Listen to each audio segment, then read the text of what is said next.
দাদুর কাছে শুনেছিলেন অত্যাচারী ব্রিটিশ নীলকর সাহেবদের বিরুদ্ধে নদিয়া জেলায় নীল বিদ্রোহের যে আগুন জ্বলে উঠেছিল একবার তার চোখের সামনে তার মাকে লাথি মেরেছিল এক ব্রিটিশ। ছোট্ট ছেলেটা সেদিন প্রতিজ্ঞা করেছিল এর প্রতিশোধ সে নেবেই। তবে তার পরিবারের ব্রিটিশ বিরোধী সংগ্রামের ইতিহাস বহু পুরনো। কী সেই ইতিহাস? বসন্ত কুমার বিশ্বাস স্বদেশী মন্ত্রে দীক্ষিত সকলকে পড়ে শোনাতেন দেশের কথা আর দেশ বিদেশের বিপ্লবীদের গল্প। বসন্ত বিশ্বাস আসেন চন্দননগরে, আলাপ হয় মহানায়ক রাসবিহারী বসুর। তিনিই বসন্তকে নিয়ে আসেন উত্তর ভারতের কাজে। 1912 সালের 23শে ডিসেম্বর রাত্রে হাতির পিঠে বসা সস্ত্রীক বড়লাট লর্ড হার্ডিঞ্জ দিল্লি স্টেশন থেকে দিল্লির চাঁদনি চকের পথ ধরে আম দরবারে যাচ্ছিলেন বঙ্গভঙ্গ বাতিলের সিদ্ধান্ত ঘোষণা করতে। চারদিকে লোকের লোকারণ্য, তিল ধারণের জায়গা নেই।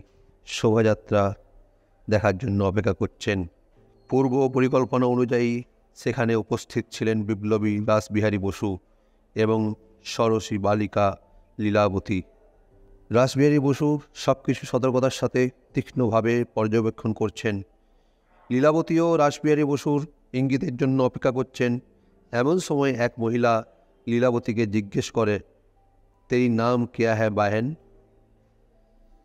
লীলাবতী রাসবিহারীর দিকে দৃষ্টি রেখে বলে, মেরা নাম লীলাবতী।